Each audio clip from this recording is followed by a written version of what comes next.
Sa pagsisimula ng taong ito, maraming mga bagong motorcycle scooter ang inilabas ng iba't ibang mga branch sa iba't ibang bansa na unti-unti nang dinadala ngayon sa Pilipinas, kagaya na lamang ng kararating lang na bagong Yamaha NMAX Turbo 2025 model.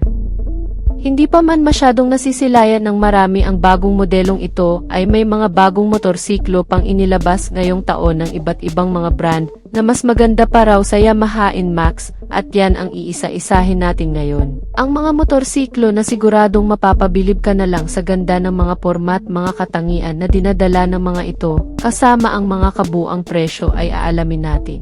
Pero bago yan, syempre, kung bago ka pa lamang po dito sa ating channel, ay huwag kalimutang pindutin ang subscribe button pati na ang notification bell para naman ma-update kita lagi sa ating latest video upload. Ang Alpha Volantes Hyper Range 2025 model, isang dual sports bike scooter na inilabas para maging bagong konsepto ng brand from Thailand na Alpha Volantes Motorcycle brand.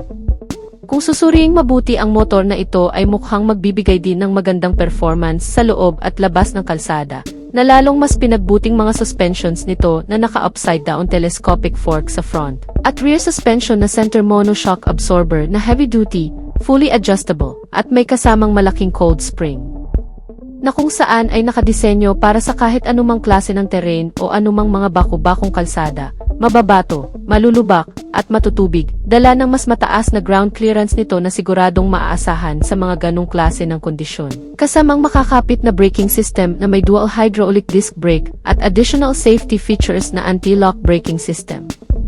Sinamahan din itong bagong Alpha Volantes Dual Sport na Hyper Range ng isa pang safety features na traction control system para sa mga malulubak na kondisyon.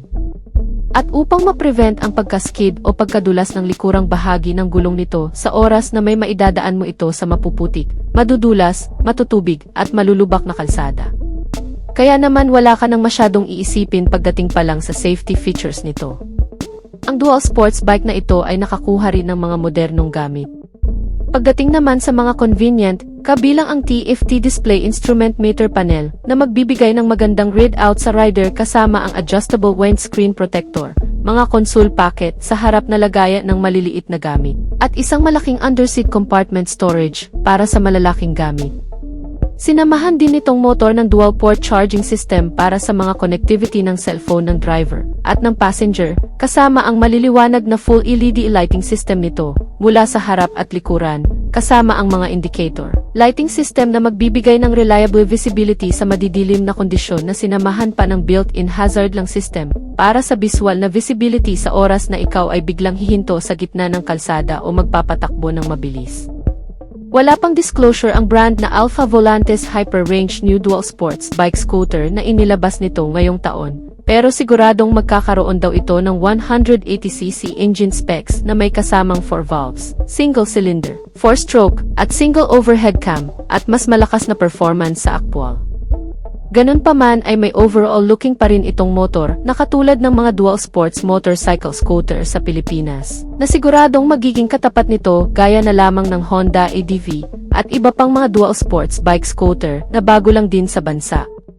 So yan na muna ang ating latest news and update, mga ka-Wizard Moto, at kung bago ka pa lang sa ating YouTube channel ay huwag kalimutang mag-subscribe. Sa ating mga solid subscriber ay maraming salamat sa inyong walang sawang pagsuporta. Antabayanan lang ang ating susunod na video upload. Ride safe and God bless as always.